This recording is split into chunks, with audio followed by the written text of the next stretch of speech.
தேமுதிக திமுகவுடன் கூட்டணியை உறுதி செய்திருக்கிறது. தொடர்பாக தன்னுடைய கருத்துக்களை பகிர்ந்து கொள்வதற்காக விடுதலை சிறுத்தைகள் கட்சியுடைய மக்களவை உறுப்பினர் திரு ரவிக்குமார் நம்முடன் இணைகிறார். சார் வணக்கம். முதல் முறையா தேமுதிக திமுகவோடு கூட்டணி அமைத்திருக்கு. இது திமுக கூட்டணிக்கான வெற்றி வாய்ப்பு அதிகரிக்குமா? பெர்செப்ஷன் வைஸ்ல என்ன மாதிரியான தாக்கத்தை ஏற்படுத்தும்? நிச்சயமாக இது திமுக கூட்டணிக்கு கூடுதலாக பலம் சேர்ப்பதாகத்தான் இருக்கும். 2011ஆம் ஆண்டிலேயே கேப்டன் விஜயகாந்த் அவர்கள் திமுக கூட்டணியில் சேர்வதற்குத்தான் விருப்பம் தெரிவித்தார். நானும் அவரும் சட்டப்பேரவையில பக்கத்து இருக்கைகளிலே அப்பொழுது அமர்ந்திருப்போம். அவர் என்னிடத்திலேயே அந்த விருப்பத்தை சொன்னார். தலைவர் கலைஞர் அவரிடத்திலும் அந்த விருப்பத்தை தெரிவித்தார். அது அந்த சமயத்திலே அவருடைய கோரிக்கையை அவர் பேச்சுவார்த்தையில அது இயலாமல் போனது. இப்பொழுது 2011 அவர் விருப்பப்பட்ட அந்த கூட்டணி இன்றைக்கு அமைந்திருக்கிறது. நிச்சயமாக இது திமுக தலைமையிலான கூட்டணிக்கு வலு சேர்ப்பதாகத்தான் இருக்கும். ஏற்கனவே திமுக கூட்டணி உறுதியாக வெற்றி பெறும் என்பது தெளிவாக எல்லோராலும் உறுதி செய்யப்பட்டிருக்கிறது. இன்றைக்கு தேமுதிகவும் இதில் இணைந்திருப்பதால் திமுக தலைமையிலான இந்த கூட்டணி மகத்தான வெற்றியை பெறும். நம்முடைய முதலமைச்சர் அவர்கள் தொடர்ந்து சொல்லி வருவது போல இது 200 இடங்களுக்கு மேல் இது வெற்றியை பெறும். உங்கள் கருத்துக்களுக்கு மிக்க நன்றி திரு ரவிக்குமார். தேமுதிக திமுக கூட்டணிக்கு வருகை தந்திருப்பதன் மூலமாக இந்த கூட்டணிக்குள் என்ன விதமான தாக்கத்தை ஏற்படுத்தும், என்ன விதமான அரசியல் கணக்கீடுகள் இருக்கிறது என்ற ஒரு அம்சத்தை பார்க்கலாம்.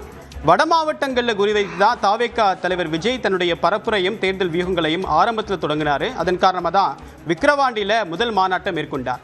ஸோ வட மாவட்டங்களில் தேமுதிகவுக்கு என்று ஒரு கணிசமான செல்வாக்கு இருக்குது. விஜயகாந்த் முதல்ல போட்டியிட்டது அந்த இடங்களில் தான். ஸோ அப்படி பார்க்கும்போது ரிஷிவந்தியம், திருக்கோவிலூர், கள்ளக்குறிச்சி, விழுப்புரம் இது போன்ற பகுதிகளில் தேமுதிகவிற்கு கணிசமான செல்வாக்கு இப்போவும் இருக்குது.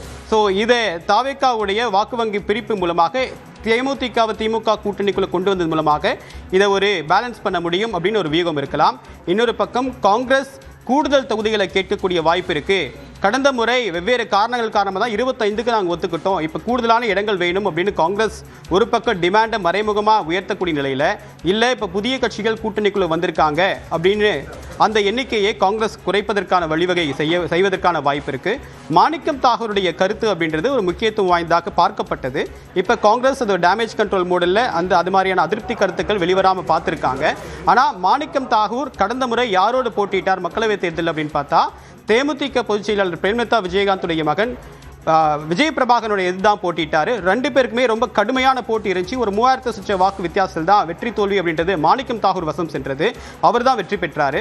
ஸோ இந்த சூழ்நிலையில் தேமுதிக முதல் முறையாக திமுக கூட்டணியில் வந்திருப்பதன் மூலமாக இது காங்கிரஸ்க்கு ஒரு மறைமுகமான மெசேஜை சொல்லும். குறிப்பாக மாணிக்கம் தாகூருக்கு சொல்லக்கூடிய ஒரு வியூகமாகவும் பார்க்கப்படுது.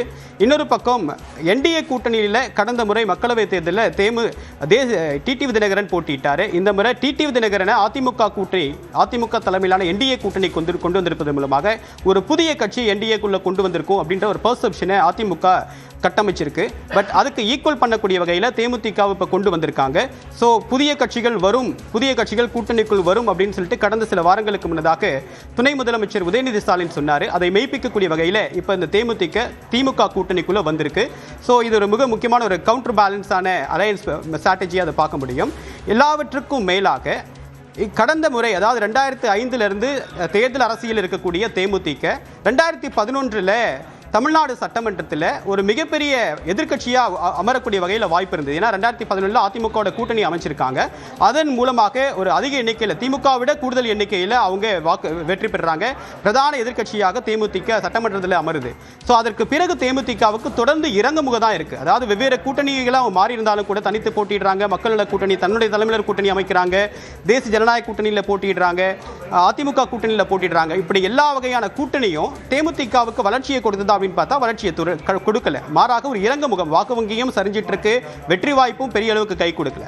இந்த சூழ்நிலையில முதல் முறையா கட்சி தொடங்கல 20 வருஷத்துல முதல் முறையா திமுக கூட்டணியில தேமுதிக உள்ள வந்திருப்பதன் மூலமாக இது ஒரு பெர்செப்ஷன் வைஸ்லயே ஒரு பாசிட்டிவ் அலையன்ஸ். ஏன்னா 2016 அமைய வேண்டியது பழம் நழுவி பாலில் விழும் அப்படின்ற ஒரு நம்பிக்கையை அப்போதைய திமுக தலைவர் கருணாநிதி சொல்லியிருந்தாரு. 10 ஆண்டுகளுக்கு பிறகு அவருடைய வார்த்தை எதிரொலிக்கிறதா தான் பல பேர் கருத்து சொல்லியிருக்காங்க.